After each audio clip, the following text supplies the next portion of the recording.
David, tell me about Brainstorm. Well, Brainstorm is a Spanish company, although 95% or thereabouts of our business is actually international.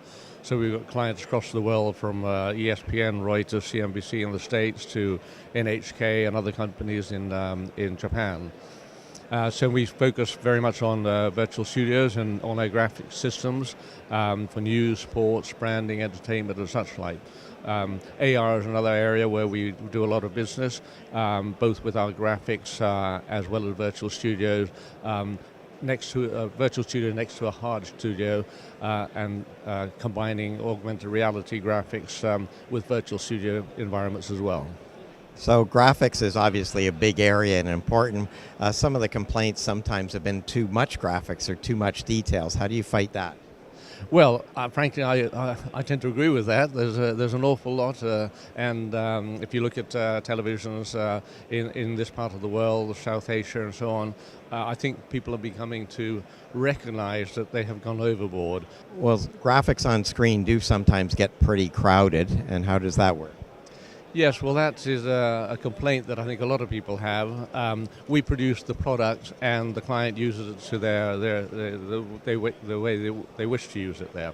So whether it's a large amount or not, really, it's not our business. We provide the facilities to put as much graphics and templates and 3D animations and so on the screen as required by the client there. Now, how do you fit in the SD to HD to UHD realm?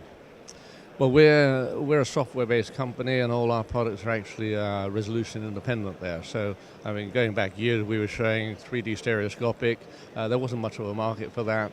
But yeah, whether it's SD, HD, 4K, 2K, or whatever, then we fit in. And color palettes? Well, that as well. That's an area which we're increasingly exploring. Again, due to the demands of the clients. And you've been dabbling a little bit in playout? Yes, we have systems for the playout.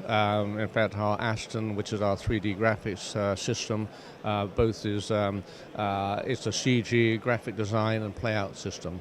So behind us here we have our Infinity set, which is our virtual studio application, and in a more complex workflow environment, we would include our playout systems, both for virtual studios and graphic content there. So with your virtual studio application, Infinity set, right, you must have a few major features. That's right, yes. We have some unique features, for example, the 3D presenter. This is where we convert the presenter into a 3D object, and it can interact with the 3D environment. That's unique to us.